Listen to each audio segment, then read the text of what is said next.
Good morning, students.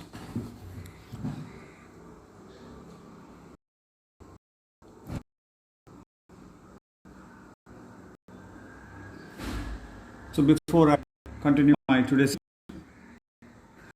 so those who had asked doubt through the doubt portal, so we have already answered or clarified all your questions. So please log in later after the session. And if you have still any clarification to be made, so do send your doubts back.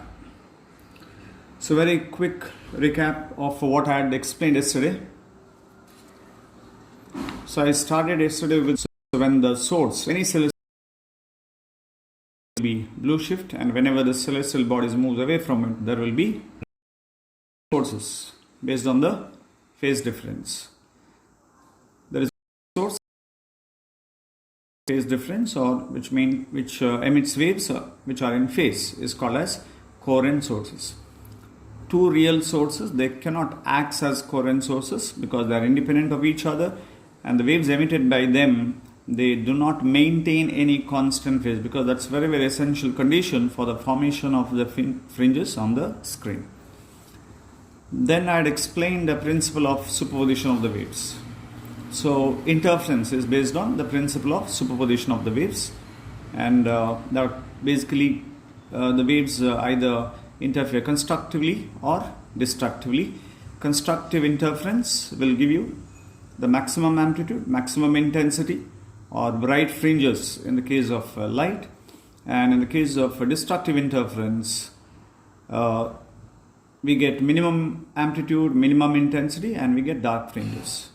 So there is some correction here. This is A, this is B, and so this should have been B. So someone has sent that in the doubt portal. So thank you very much for the correction. So that shows how much focused, concentrated you are. So I appreciate that, and I expect the same from the rest of the students. Then there is an important relation, which is the intensity amplitude relation. Intensity is always directly proportional to square of the amplitude, not proportional amplitude, square of the amplitude. After that, I explained interference of light waves in Young's double slit experiment. Monochromatic source, single slit to produce a collimated beam, double slit, and this arrow what indicates is not the bending of the rays, it is the propagation of the waves. It's a monochromatic source, there is no dispersion. So this is only indicates the two waves emerges out of these two slits which are very close to each other. That's it. So we get uniform distribution of light in the absence of the double slit, but in the presence of the double slit we get modification in the distribution of light energy, that is alternative bright and dark fringes or bright regions are formed. Bright region means it's because of constructive interference. Dark region means because of destructive interference. What are the observation made? There are alternative bright and dark fringes. Intensity of all bright fringes is same. Intensity of all dark fringes is same. After that, I had explained about fringes. What exactly meant by fringe? A region consisting of a dark and a bright region is called as a fringe, and width of that is called fringe width. But we measure the fringe width iris, that is its distance between two consecutive bright fringes or consecutive dark fringes, is called as fringe width, denoted by beta. And then even I had asked, what is the question number 2 here, what is the distance between a bright and an immediate dark fringe? It is half of the fringe, which is beta by 2. Then I had explained here as how we get alternative bright and the dark fringes by constructing the crest and the trough formation of the transverse wave. So this is how the formation of the interference pattern takes place, and the one which we get exactly opposite to the midpoint is called as central bright fringe. So it's not possible to identify the central bright fringe because all the bright fringes are of the same color and same intensity. It's not possible to identify which is the bright fringe when you look at the pattern. So then I'd explained the conditions under which we get bright and the dark fringes, which is called as the theory of the interference. So we study the theory of interference of the two waves of the same amplitude. So first we get the formula for the resultant amplitude, which is 2a cos phi by 2. Then we have resultant intensity, and then for constructive interference, very important, the phase difference between the two waves must be even multiple of pi, or the path difference must be even multiple of lambda by 2. Just to maintain this even condition, we write like this, but this is the same as writing n lambda, integral multiple of lambda. Then what is the maximum intensity we get? We get 4 times I. What is the minimum maximum amplitude? It's twice the amplitude of the individual wave. What is the condition for destructive interference? Phase difference between the two waves must be odd multiple of pi, and the path difference must be odd multiple of lambda by 2. Minimum amplitude, which is 0, minimum intensity, perfectly 0. That's why such fringes are called as perfect dark fringes. So these conditions you need to remember, and then I've asked you to make a note of it also yesterday. Right now. So let me start. Let me compare the equations here. So here what is, if the amplitudes are equal, if A is equal to B, then the resultant amplitude is 2a cos phi by 2. And by squaring, you'll get r square, 4a square cos square phi by 2. And we know that intensity is proportional. So that's why proportional to square of the amplitude. So this is the resultant intensity. 4 times the intensity of the individual wave, and then cos square of phi by 2. All this I have explained yesterday. Then what is the maximum amplitude possible? Maximum is 2a. What is the minimum amplitude possible? That's 0. What is the maximum intensity equal to square it is? So it is a 4a square or 4i. What is the minimum intensity? It's a 0. So this is a repetition of what I had explained yesterday, if the amplitudes are equal. Now what if the amplitudes are not equal? So two waves having amplitude A and B with a phase difference of phi. First let me write the equation for intensity. How intensity of the first wave is related to the amplitude? It's directly proportional to square of the amplitude. What is the intensity of the second wave? Directly proportional to square of the amplitude of the second. So what is the ratio of their intensities? Right. That's equal to A by B the whole square. So this is the ratio of the intensity. What is the ratio of the intensities here? Since the amplitudes are equal, their ratio of their intensity is 1. So here it is A by B the whole square. Now also this intensity depends on the width of the slit. See, when we, let me draw that here. So when we take two slits of same height, so this is the width of it. I'll write W1. This is W2. So this is the width. So if I decrease the width of it, the intensity of the light emerging out of will decrease. And if I close it, intensity is 0. So that means this intensity of the waves emerging out of the two slits is also directly proportional to the width of the slits. If I increase the width of one of the slits compared to the other, that is how we can achieve two waves of different intensities. So how to achieve two waves of same intensities? Make sure that these two slits are of the same width. Height, we are going to definitely maintain the same. So same height. By adjusting the width, one can change the intensity. So that's why I1 by I2 is equal to A by B the whole square. That is also equal to W1 by W2. So here what is W1? It is the width of the first slit. And what is W2? It is the width of the second slit.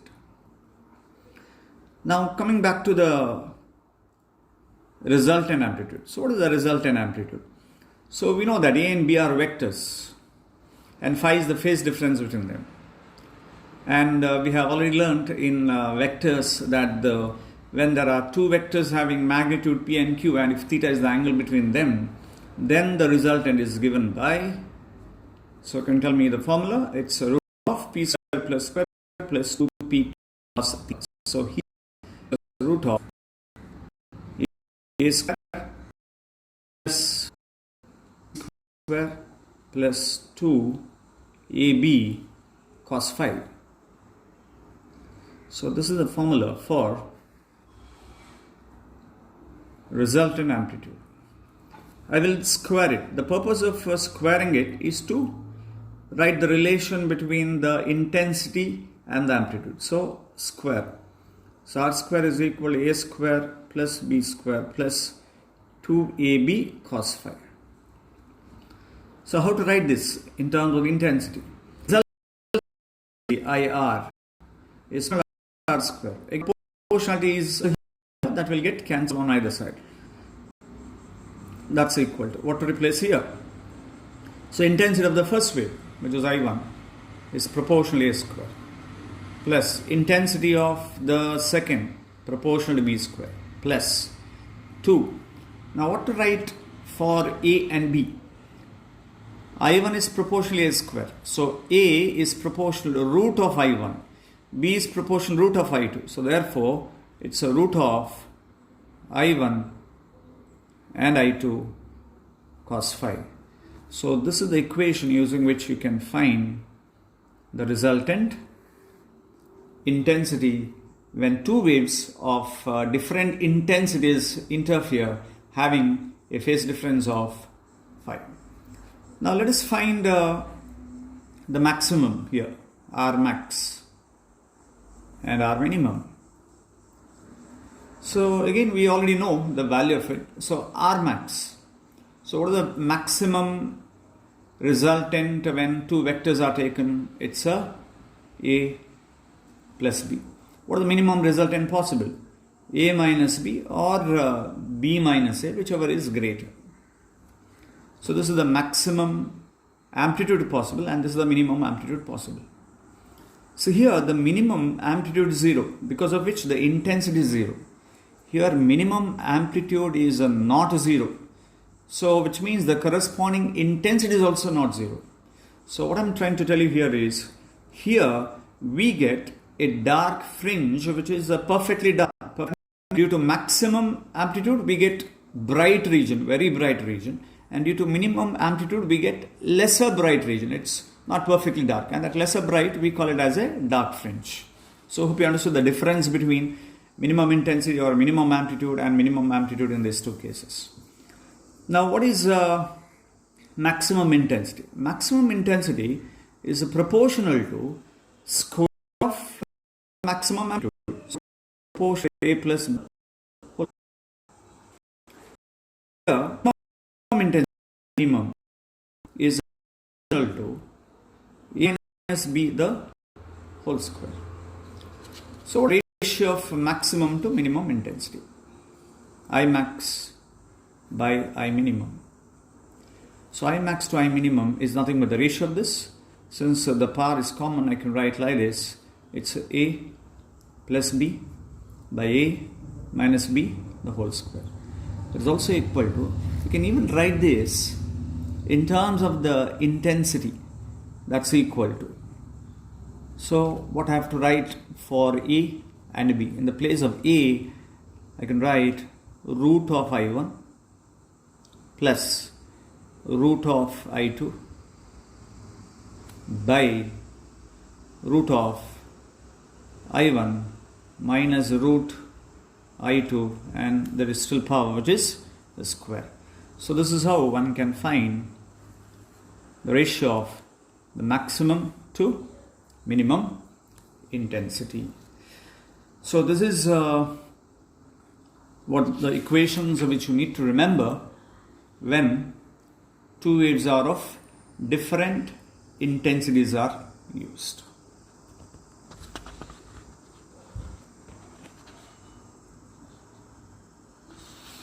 So let's very quickly we'll revise.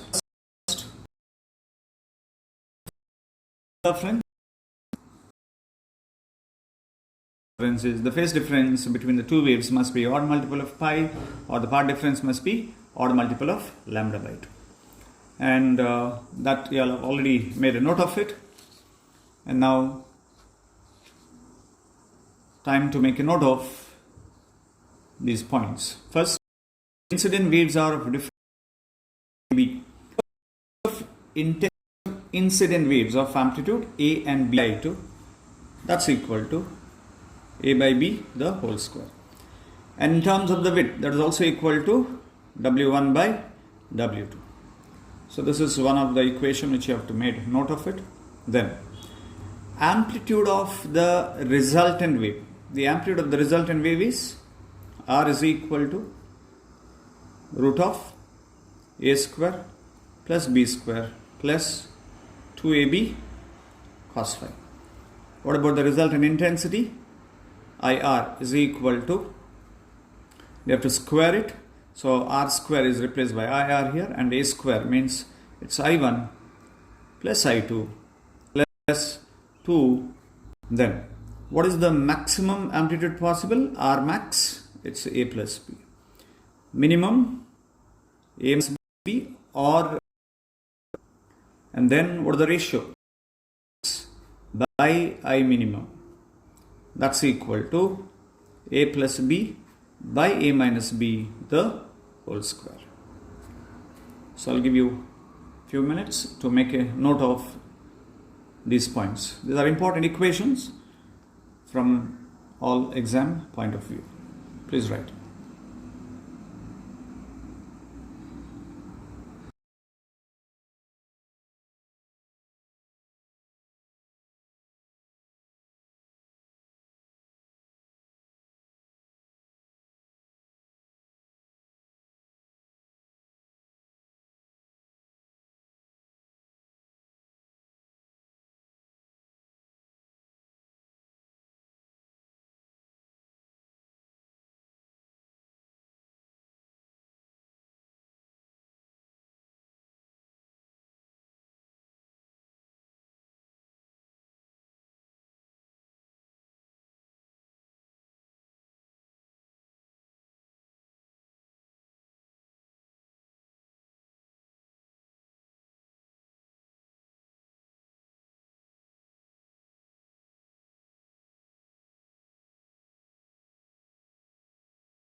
Okay, so if you finish writing,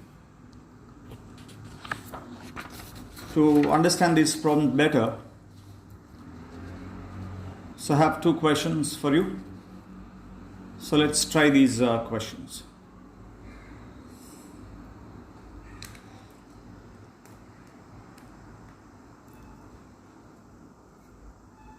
The first question, two waves of intensity I and 2I having path difference lambda by 2 interfere. Find the intensity of the resultant wave.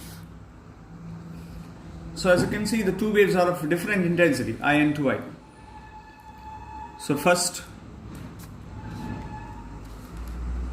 I1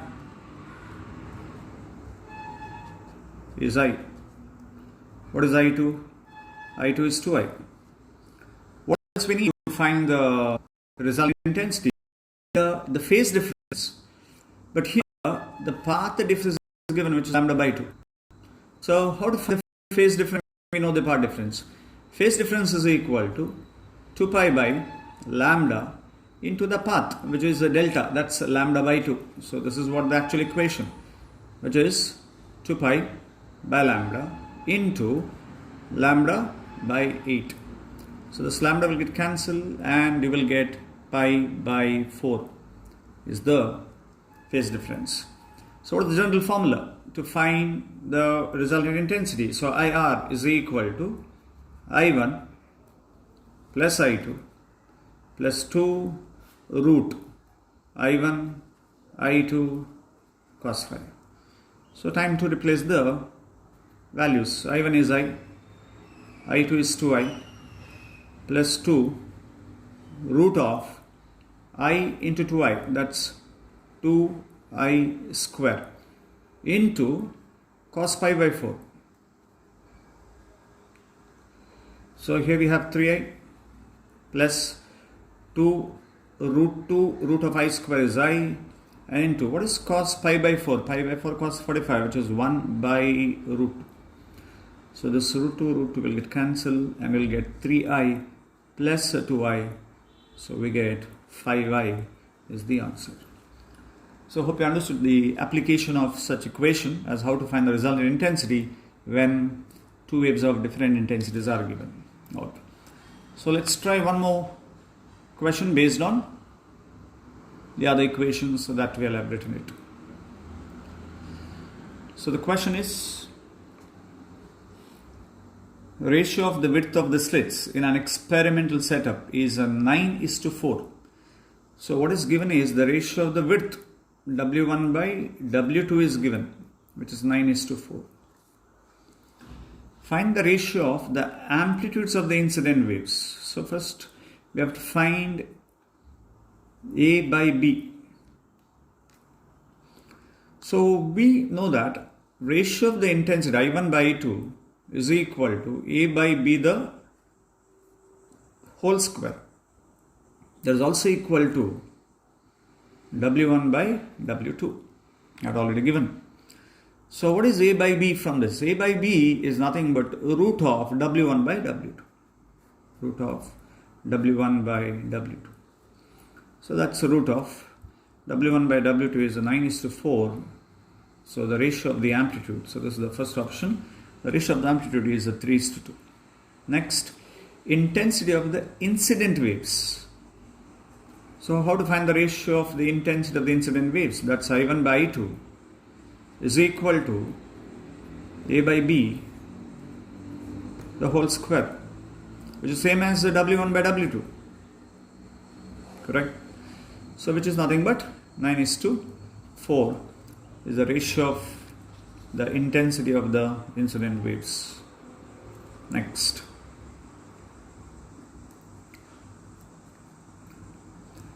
So what is the maximum to minimum intensity?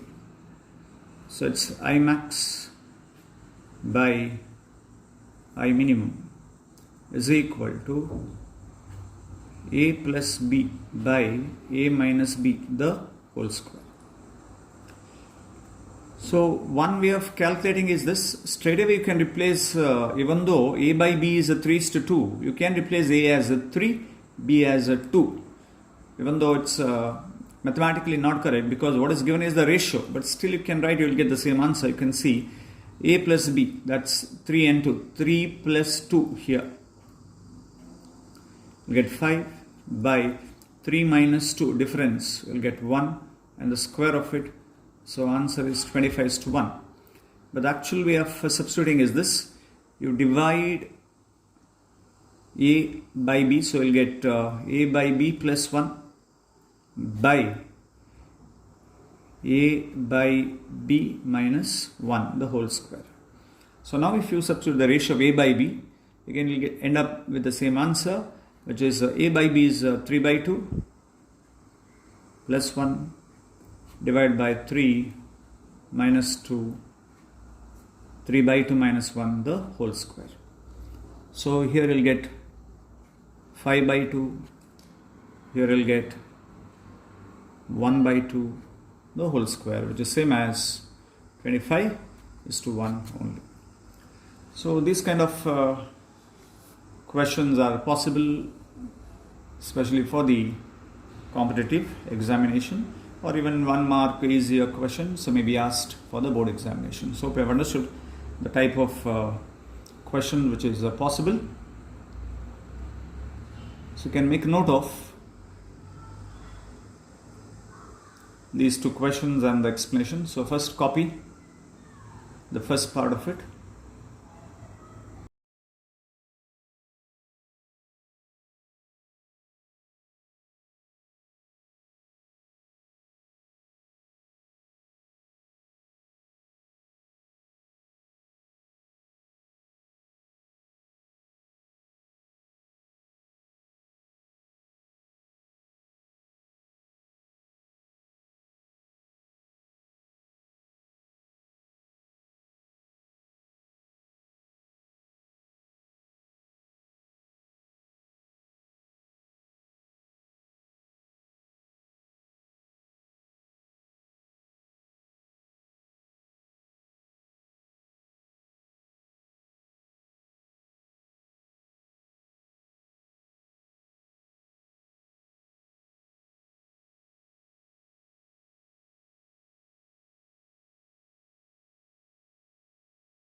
Okay, I believe all of you completed writing the part of it. So yesterday I'd explained about the fringe width. So fringe width is basically it is the distance between the consecutive bright fringes or consecutive dark fringes. So the question comes, what are the factors on which this fringe width depends? And to understand the factors, first we have to get an expression for the fringe width. And that is what I'm going to explain next. So this is one of the important question. It has appeared in the board exam. So number of times, and that's why I've just mentioned, you can see the number of times it has appeared in the board examination. So we're going to derive expression for the interference fringes. And this is one such 5 marks question, that normally they'll ask from this particular chapter. So it has appeared even this year board examination as well. So I'm going to draw the arrangement as given in Young's double slit experiment. So first I'm going to take a source which is a monochromatic source. Then there will be single slit after that, and the single slit which I'm not going to draw, which we don't need. After that there will be a double slit.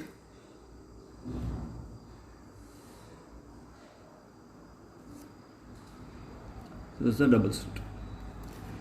And these two double slits, they act as coherent sources. And I'm going to name these sources as A and B. A and B are the two coherent sources. And separation between them is a small d. So this is one of the variable. So small d is the separation between the two coherent sources, or you can even say that it is the distance between the two slits. And that's what we are going to use very often. So therefore small d is the distance between the two slits. So most important that in reality these two slits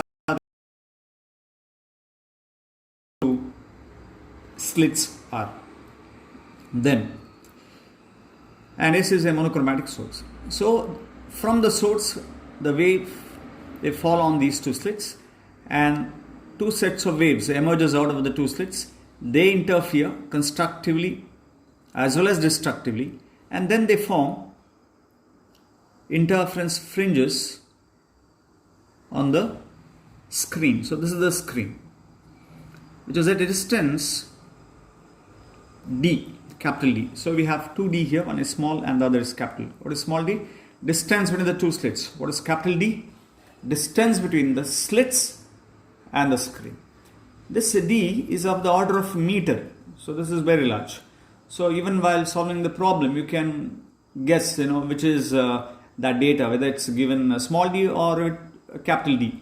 Because if it is capital D, it will be in meter. If it is small d, it will be in millimeter.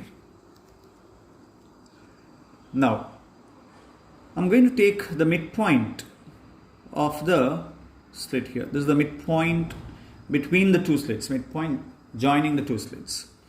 And then now exactly at a point opposite to this midpoint. And I'm going to consider that as point O. Now the reason why I've selected here, because now the point O is at equidistant from A as well as from B. O is at equidistant from A as well as from B. Now, if a wave from first coherent source travels from A and if it reaches O, and if another wave from B, if it reaches the same point, do they cover same distance?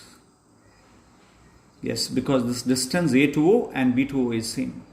If they cover same distance, then what is the path difference? The path difference is 0. So recall the two conditions which we discussed. One, for the constructive interference, the path difference should be even multiple of lambda by 2, which is integral multiple of lambda. This is for the bright fringes. For the dark fringes, it is an odd multiple of lambda by 2. That's for the dark fringes. So now if the path difference is 0, it's satisfied which of the two conditions? Here, when n is 0, do you remember the n starts from 0, 1, 2, 3 and so on. So when n is 0 here, delta is 0. Here when n is 0, delta is a lambda by 2. So the wave from A reaches O and the wave from B reaches O, and they reach, or as they propagate, they interfere constructively because the path difference is 0, satisfying the condition of the constructive interference, because when the path difference is 0, it has to form a bright fringe. So therefore, this point O will be definitely a bright fringe, and we call that as central bright fringe. So which I'm going to mark here. So we get, so this is the central bright fringe. I'll write it as a CB. So where do we get the central bright fringe? So I mentioned this, we get the central bright fringe exactly opposite to a point which is the midpoint of the line joining the two slits. So this is the central bright, and it has to be bright only. Why it has to be bright? Because it satisfies the condition of the constructive interference. Because the path difference from A to O and B to O, distance from A to O and B to O is same. When the distance is same, path difference is 0. When the path difference is 0, it satisfies the condition of the constructive interference, when n is 0, delta is 0. So we get central bright. Okay. So let me join this line here. And I'm going to consider this as point E and F on the screen. So now can you tell me, if O is the midpoint of this, then what is this distance from here to here? That's from O to E. And what is this distance from O to F? How much is this distance? O to E. This is the midpoint. So this is D. So this will be D by 2 and this will be D by 2. So now I'm going to take one more point here on the screen, randomly selected, which is at a point P here, randomly. It's not point which is next to O, somewhere here on the screen at point P. Now let us take a wave propagating from A, because the wave propagates in all possible directions. It's a three-dimensional wave. And now a wave propagating from B reaching the same point. So this is the path of the two waves. When the wave reaches from A to O and when the wave reaches from B to O, they cover same distance. And we concluded that the path difference is 0. Now look at the diagram. What do you think the path difference between the wave traveling from A to P and the wave traveling from B to P? Can the path difference be 0? Definitely not. Why? Because one of the wave traveling from A to P covers a lesser path compared to the one which is traveling from B to P. So that means there will be some path difference. So this time the path difference is not 0. And our first aim is to find that path difference. What is the path difference? What is the meaning of the path difference? It is the difference in the distance traveled, difference in the path covered.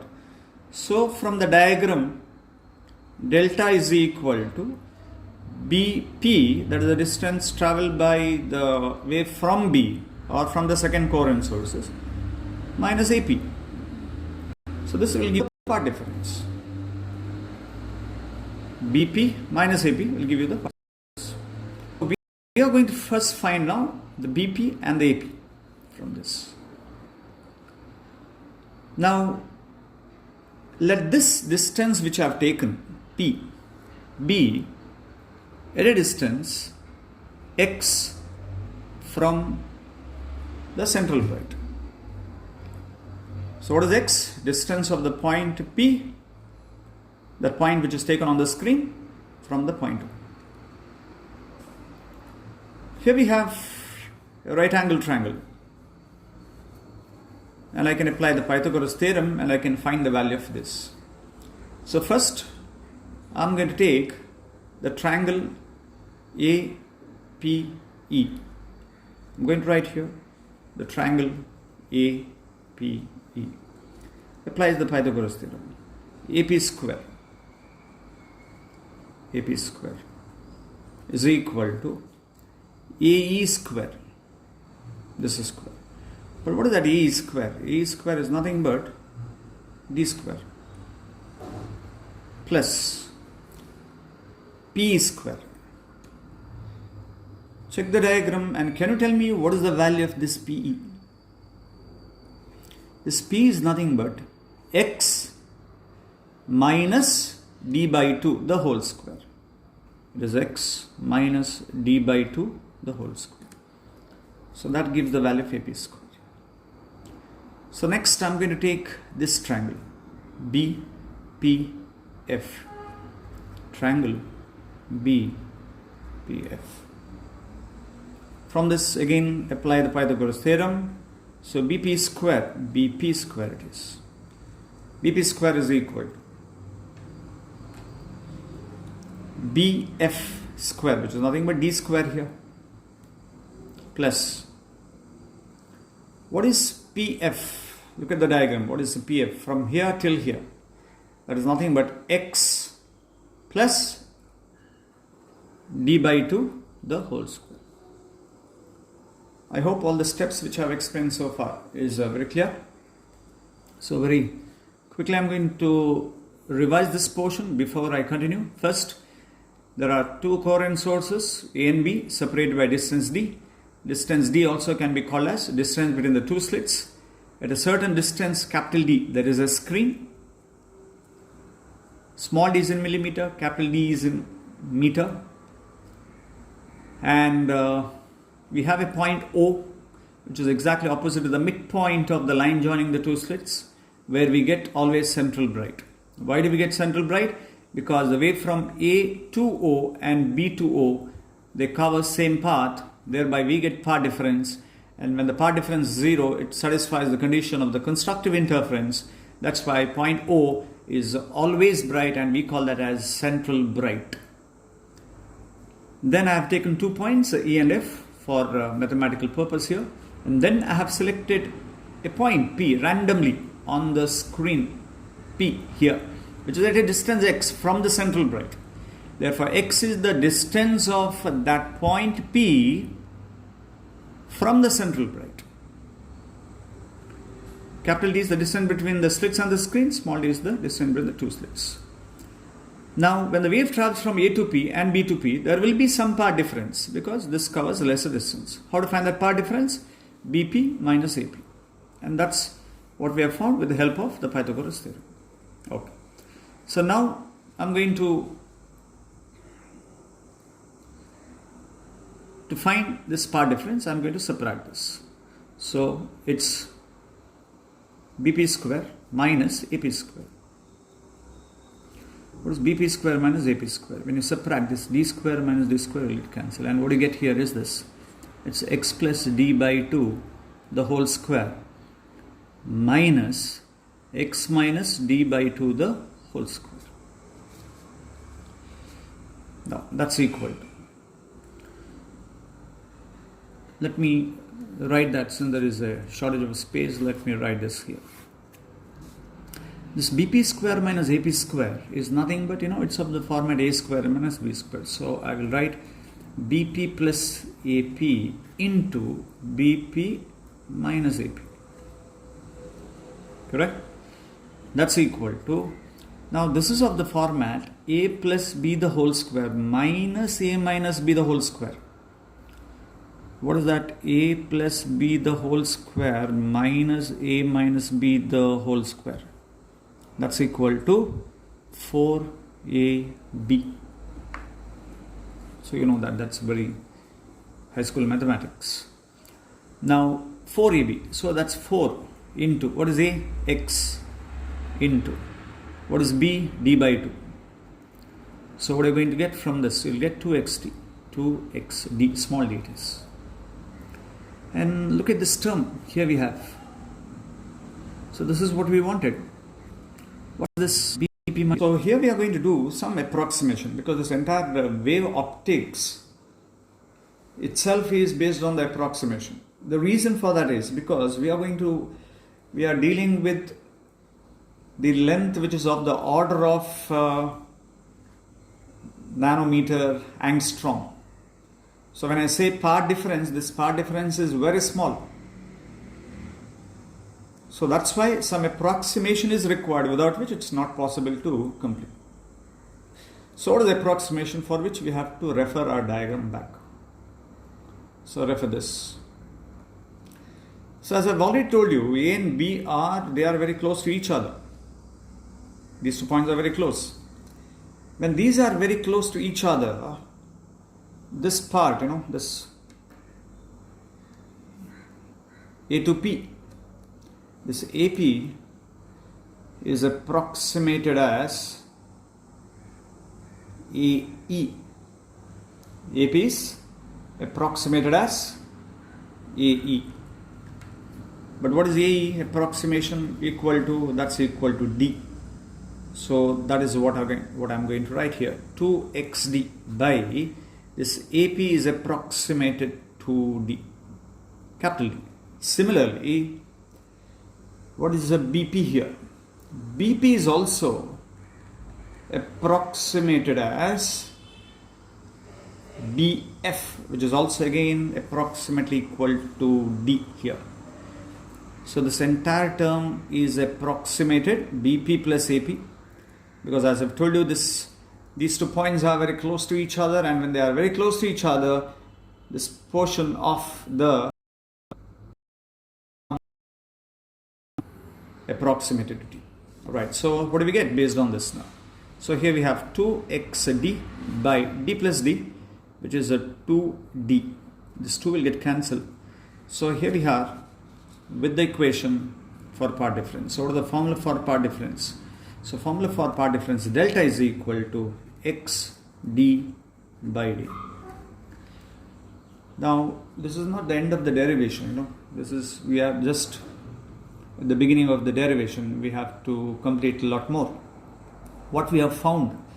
We have found that part difference between the wave traveling from A to P and B to P is given by delta is equal to x d by d. That means if x is more, the part difference becomes more.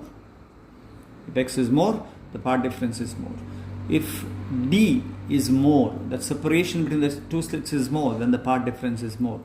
And then if capital D, if this decreases, then the part difference increases here. If D decreases, this increases. Or in simple, part difference depends on these 3 factors. But for a given arrangement, this D and D are constant for a given arrangement. So that means the part difference changes only with the factor x. Otherwise, if you, for a different arrangement, you can consider all the 3, right? Now, the question is this.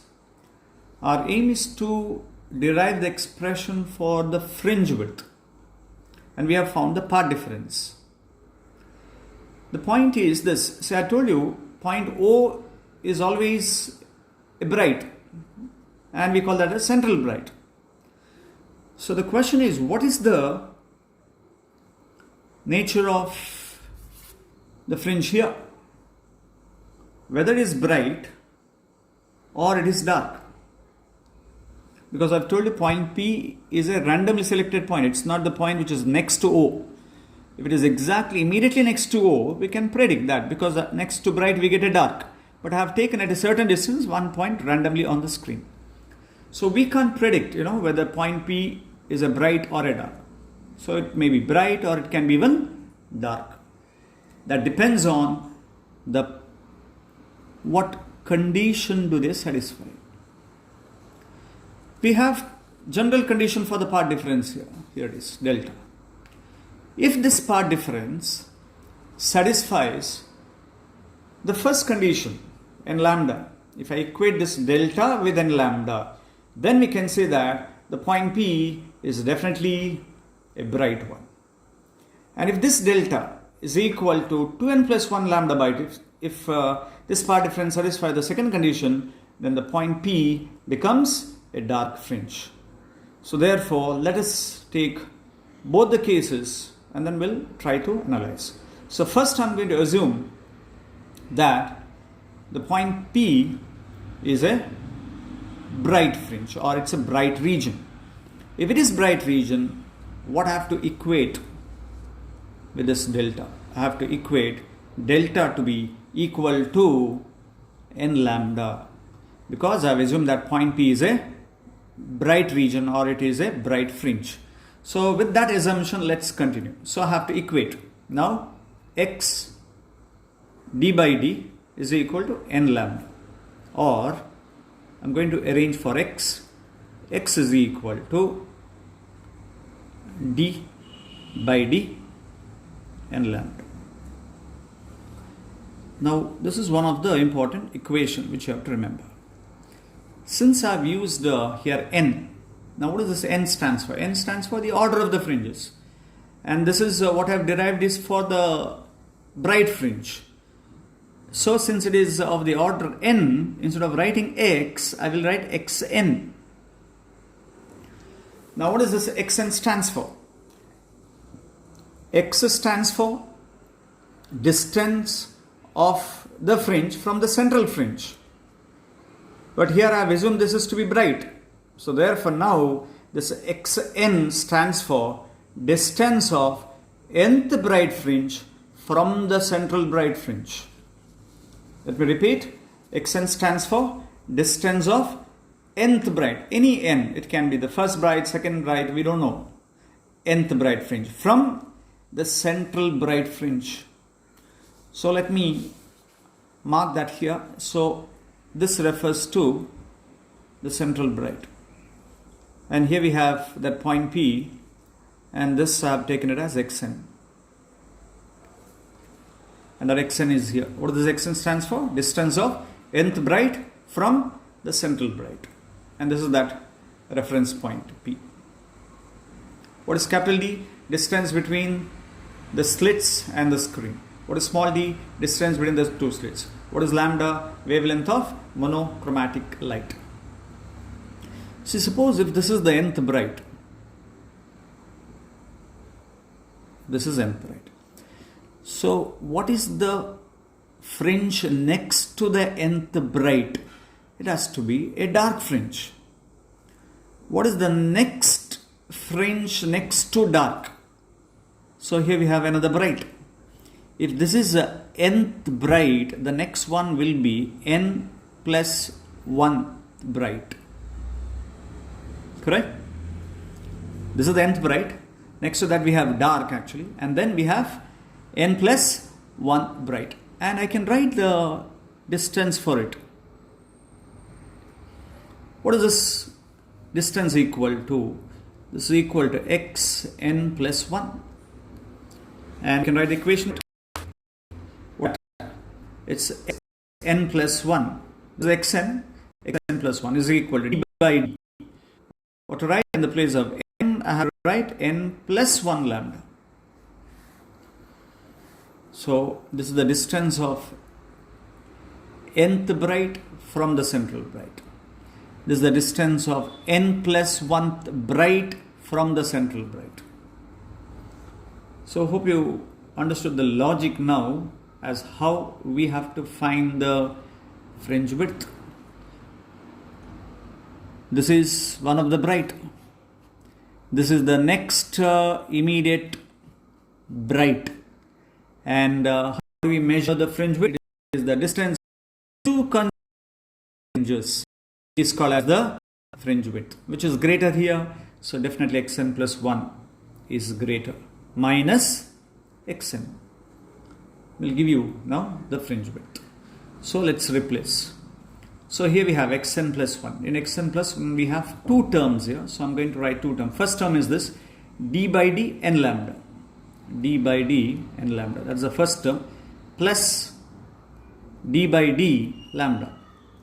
So I have opened the bracket and then I have written the two terms here for xn plus 1. Minus xn. What is xn? D by d and lambda. D by d and lambda. So this term will get cancelled. And xn plus 1 minus xn gives the fringe width. And here we have expression for the fringe width, which is beta is equal to d lambda by d. D lambda by d. Hope you understood the derivation here. And what we have derived is by assuming the point P to be bright fringe. And this is valid even for the dark fringes, because we know that all the fringes are of equal width. Whether it is a dark fringe or bright fringe, they are all of equal width.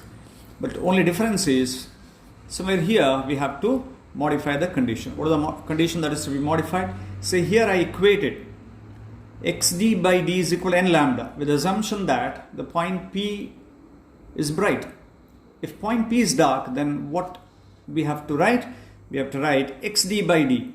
xd by d is equal to, now what is the condition for the destructive interference? It is 2n plus 1 lambda by 2. So we have to write xd by d is equal to 2n plus 1 lambda by 2. And now if I rearrange, I'm going to get xn is equal to d by d 2n plus 1 lambda by 2 is the equation. So we have mainly three important equations. One is this. Let me highlight that. This is one of the equation. This is the other. And this is the next. And all the numericals that have appeared so far in the board examination are based on mainly these three equations. So what is this equation stands for? What is this equation? When to use this, when to use this, and when to use this. This is the equation for fringe width, interference fringe. So if the question is asked, here it is the question. Mention the factors on which the fringe width depends. So identify which are the factors on which the fringe width depends. It depends on first factor, D. What is D? It is the distance between the slits and the screen. Then, second factor, wavelength of the monochromatic light used. Wavelength of monochromatic light used. And what is small d? Distance between the two slits. Distance between the two slits, or it is also distance between the two coherent sources. Then, the next equation is this. Xn is equal to d by d n lambda. This is nothing but distance of nth bright from central bright. Distance of nth bright from central bright. This is the equation which I have equated for dark fringes. This is the distance of nth dark from central bright only, because we don't have a central dark fringe. It is still x. Whether it is bright or dark, it is from here only. So therefore, both the equations are from central bright only. Distance of nth bright from central bright. Distance of nth dark from central bright only. And this is the general formula for the path difference.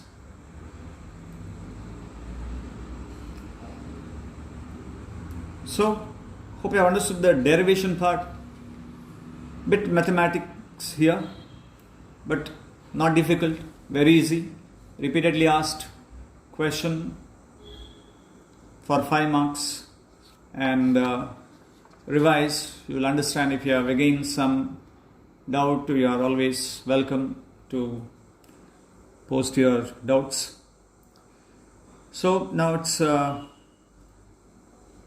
time to just go through these two questions. First, mention the factors on which the fringe width depends. 1.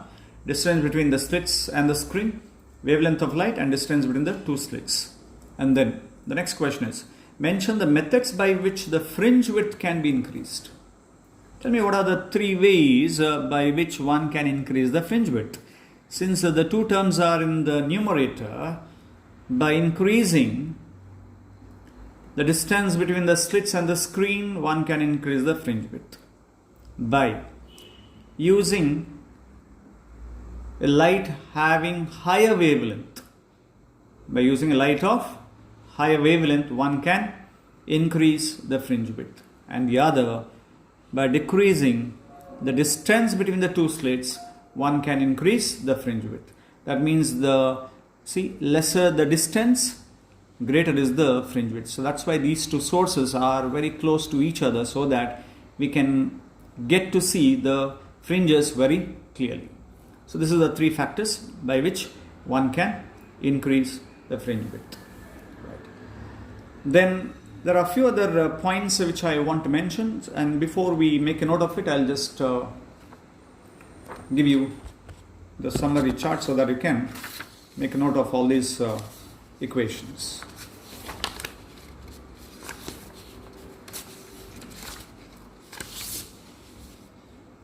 Okay. So start writing. The first one, is the path difference. Start writing all this equation. The first one is the path difference. Delta is equal to xd by d.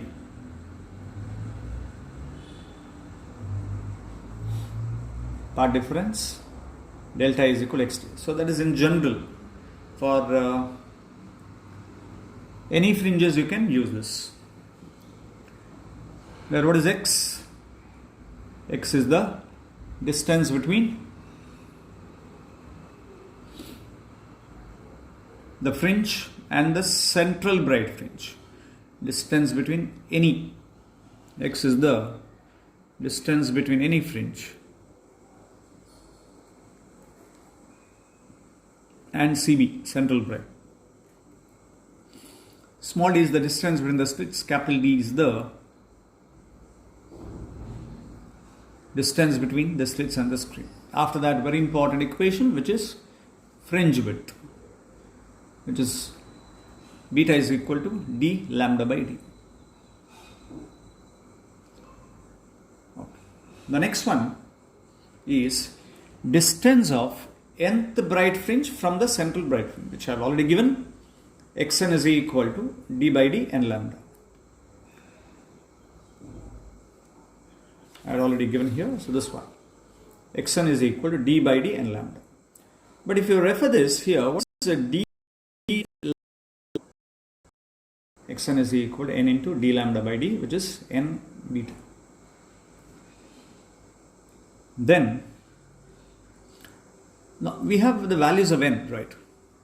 N is used for 0, 1, 2, 3 and so on.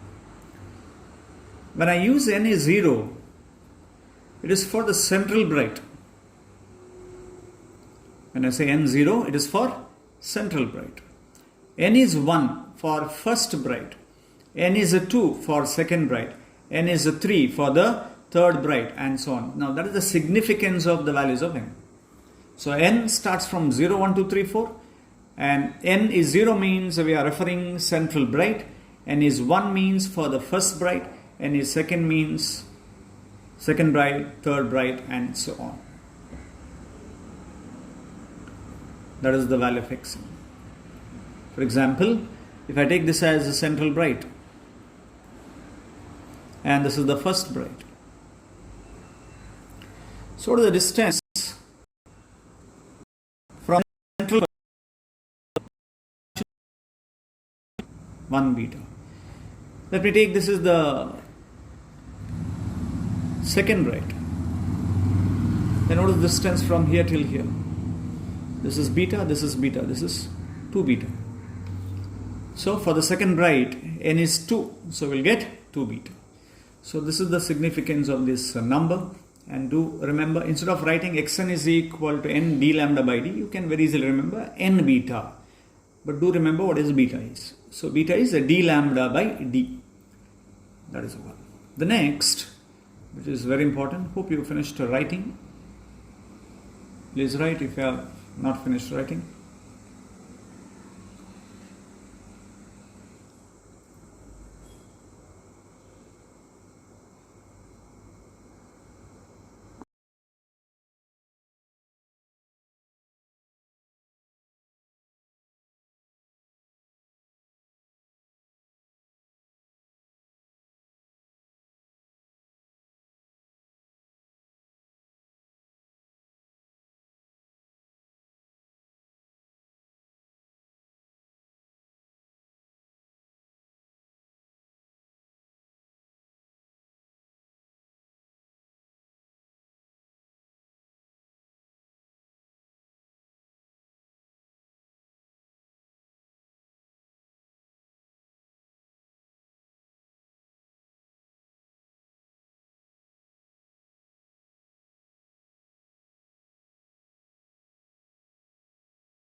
That equation again we have derived it here, which is this one.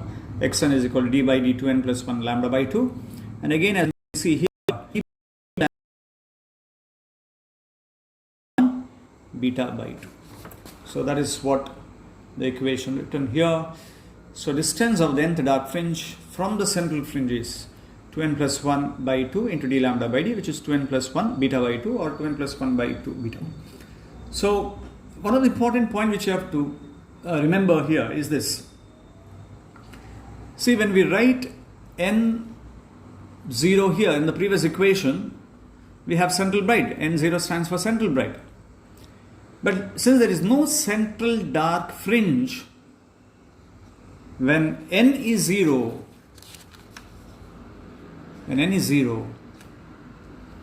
it means we are writing for the first dark fringe. N is 0 means first dark fringe. So let me show you here what is the meaning of this. So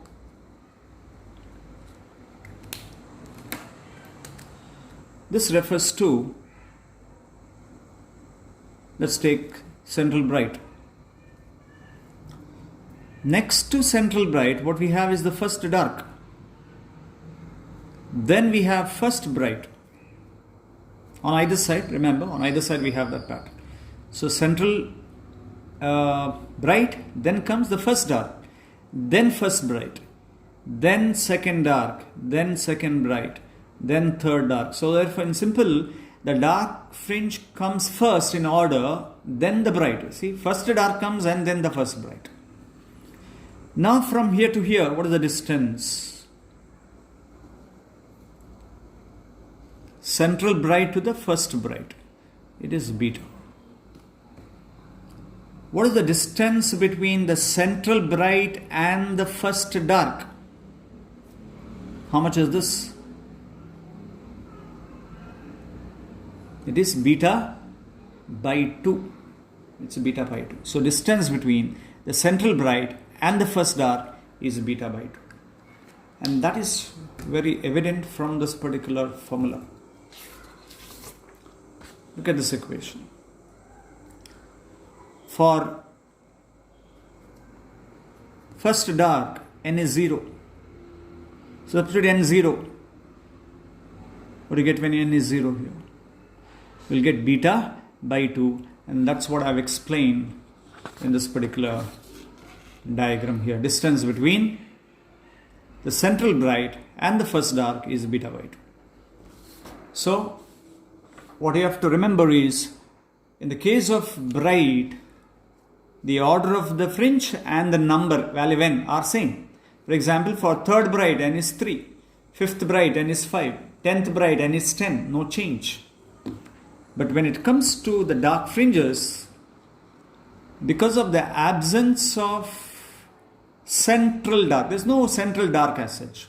Whatever the dark that we get next to the central bright is first dark. And that's why the order and the value of n which you have to substitute are not same. It is one less. For example, for the first dark, we write n0. Second dark, n is 1. Third dark, n is 2. Dark, n is 5th dark, 4. 15th dark is 14. So always substitute the value of n, one lesser than the order that is asked, only for dark fringes. Hope you understood and hope you'll remember. And again, if you forget, I will remind you when we solve the numerical. So hope you have finished writing these equations. So these are important. Then there's a term, again another equation which we have tried, that's called as angular width of the interference fringe. So this is the double slit. Alternative bright and the dark fringes. So this is the dark fringe. Distance from the slits to the screen, it is capital D. What is this equal to? That is nothing but fringe width, which is beta. Now, angle subtended by one fringe here at the center, angle subtended, what angle it makes. And this angle is very small, will represent that theta. And that angle subtended by a fringe width at the center or midpoint of the line, we call it as fringe width. This is the angle subtended by the fringe at this point is called as angular width, which is normally measured in radian. Okay. So since this theta is very small, so you can consider this as arc length.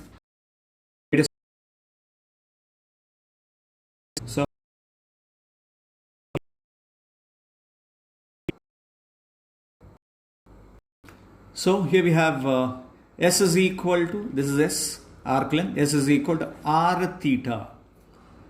S is equal to R into theta. S is arc length here, beta. R is radius of the arc, which is same as D and theta. Therefore, theta is equal to here beta by D. Beta by D. But what is beta is equal to? Beta is nothing but D lambda by D.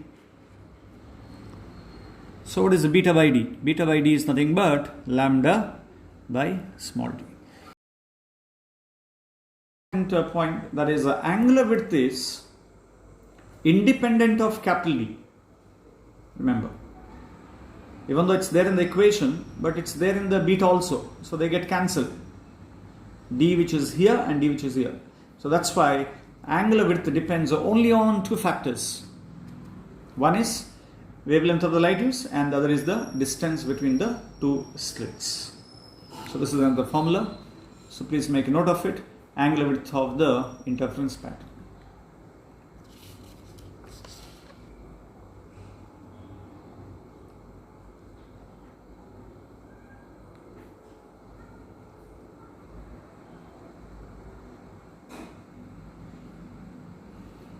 And this I have already given it, relation between the intensity of the incident wave and the slit bit, which is I1 by I2 is equal to W1 by W2, which is A by B the whole square, the equation which is given earlier. So this is the angular width of the interference fringe.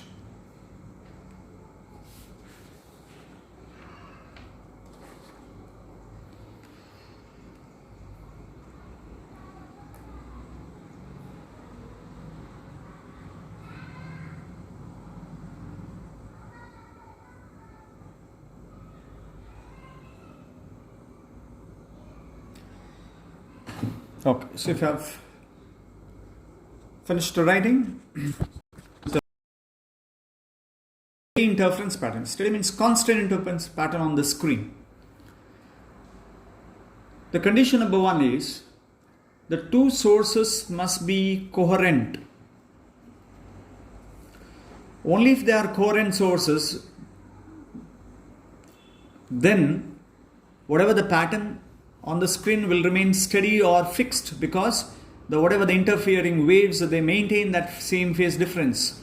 If it is incoherent, then there is a continuous change in the phase difference takes place, so we don't get a steady interference pattern, or in simple, we don't get any interference pattern at all, because it continuously changes at a faster rate. So that's why condition number one, the two sources must be coherent. And how to achieve coherent? Using a single real source, we can achieve two coherent sources. Then the two interfering waves must be of the same frequency and almost of equal or same amplitude. They must be same frequency. That means it should be monochromatic source. Because if it is a polychromatic source, then there will be plenty of wavelength, number of colors overlap, so it's difficult to find or difficult to identify the fringes. So later I will tell you that if we use a multiple frequency or a multiple wavelength source, what happens? So the two waves must be of same frequency and almost of same amplitude. Now what is the advantage of having same amplitude? I've already told you, when A is equal to B, we get a perfect dark fringe, I minimum 0. So we get a better contrast between the bright and the dark fringe. If A is not equal to B, then there will be some intensity even in the dark region. So the contrast becomes very poor or contrast becomes less. So that's why if the amplitudes are same, then we get perfect dark fringe, so that the bright and the dark can be identified very, very easily. That's condition number 2. And condition number 3, beta is inversely proportional to D. That means that the two coherent sources must be very close to each other, so that the fringe width increases, so that we can distinguish bright from the dark. So the two coherent sources should be as close as possible. And finally, most important, the two interfering waves must propagate in the same direction. Because if the two waves, if they move in opposite direction, so there will be overlapping, but we don't get interference pattern. Now this is the condition for formation of the stationary wave. So stationary wave, they move in opposite direction, but here for the interference, the two interfering waves must propagate in the same direction. So let me repeat the 4 conditions, which is again given in page 67 of your study material.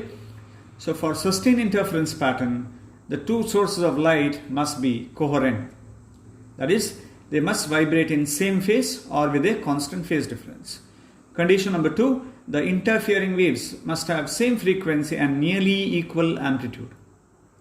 I have explained the reason why, what is the advantage of having equal amplitude. And the third one, the distance between the coherent sources must be as small as possible, so that smaller the value of D, the value of beta, and interference must propagate.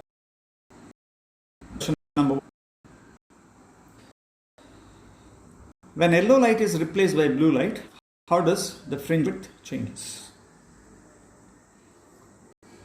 So these are all 1 mark question and can be asked again in the board examination. When yellow light is replaced by blue light, how does fringe width changes? So what is the formula for the fringe width? Beta is equal to D lambda by D. So fringe width is directly proportional to the wavelength. And we are familiar with the visible spectrum, Webb geometry. Which color has the least wavelength? It is the violet, least. Which color has the highest wavelength? The red, maximum. So here, when yellow is replaced by blue light, what happens to the wavelength? Wavelength decreases. So the answer is fringe width decreases. Is the answer. The next question. When Young's double-slit experiment is immersed in water, how does fringe width changes? When Young's double-slit experiment or experimental setup basically is immersed in water, how does fringe width changes? First of all, is there any change in the wavelength? See, when immersed in water, wavelength changes. And how the wavelength changes? Velocity and the wavelength of the light in water is lesser. So lambda decreases. Velocity decreases. Therefore, fringe width also decreases. That is the answer for it. Now, is fringe width related to the refractive index? And if so, what is the relation? We know fringe width is directly proportional to the wavelength. Fringe width is inversely proportional to refractive index of the medium. Directly proportional to wavelength and inversely proportional to the refractive index. So include this in your list of equation, so that for two different media, we can write the formula like this. Beta 1 by beta 2 is equal to inverse. We can write it as N2 by N1. Beta is inversely proportional N. Beta 1 by beta 2 is equal to N2 by N1. So make a note of that formula.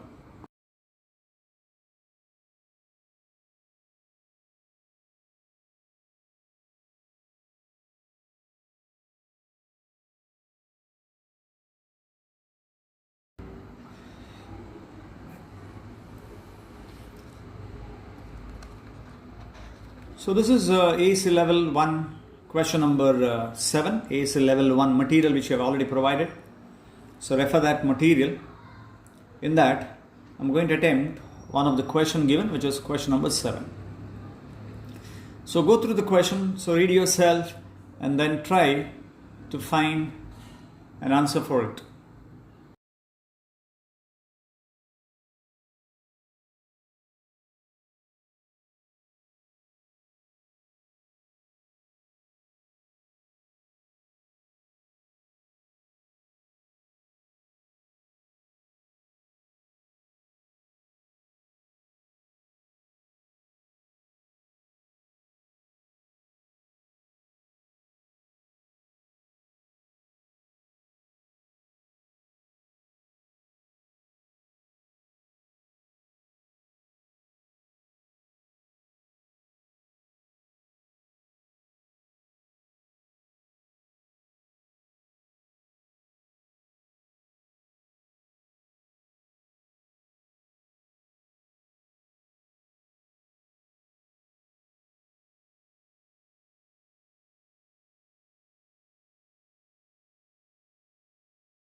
So one of the question which I missed here, that's question number 3. What happens to the fringe width when the separation between the two slits in Young's double slit experiment is doubled? What happens to the fringe width when separation between the two slits? Which variable are they referring? It's a small letter d, and how beta varies with the small d. It's inversely proportional. When d is double, fringe width is halved. So that's the answer for the question number 3. Okay, question number 7. This is from the NCERT exemplar. In Young's double slit experiment, the source is white light. One of the slit is covered by a red filter and another by a blue filter. In this case, what happens here? So this is the double slit. So we have used a white light. And here a blue filter is used and the other is a red filter is used. So when they use blue and the red filter, it is as good as using two independent sources, because this will emit only blue color. A blue filter will allow blue light and the red filter will allow only red light. So they have different frequencies. So therefore here which means they act like incoherent sources and not exactly coherent sources. So therefore the answer is there shall be no interference fringes, because this blue filter and the red filter acts as two independent sources and they emit waves of different wavelength. So that's why there is no interference fringes possible when we use two separate fringes. Right, hope you have understood the theory that I have explained. So theory of the interference, and very important equation which you have to remember is these equations which we have derived. The first one is expression for fringe width. Beta is equal to d lambda by d. Then equation for distance of the nth bright from the central bright. Do remember only this part. Xn is equal to n beta, where the order of n is same as that of the order of the fringes. And then distance of the nth dark from the central bright. Distance of nth bright from central bright. Distance of nth dark from central bright is Xn is equal to 2n plus 1 by 2 into beta, or 2n plus 1 beta by 2. Only here the value of n and the order are not same. The value of n is 1 lesser than the order. If the dark fringe is 10th dark fringe, n is 9. 5th dark fringe, n is 4. First dark fringe, n is 0. So that is what you have to remember here. and the other is fringe with refractive index relation, which is beta is inversely proportional to n. So with this we can solve many numericals, so which I'll be doing it in my next class. So without fail, bring calculator, and there are plenty of numericals which we are going to solve, and then I'm going to continue with my next topic. So if you have any doubts, feel free to post your doubts. So till then, take care and stay home and stay safe.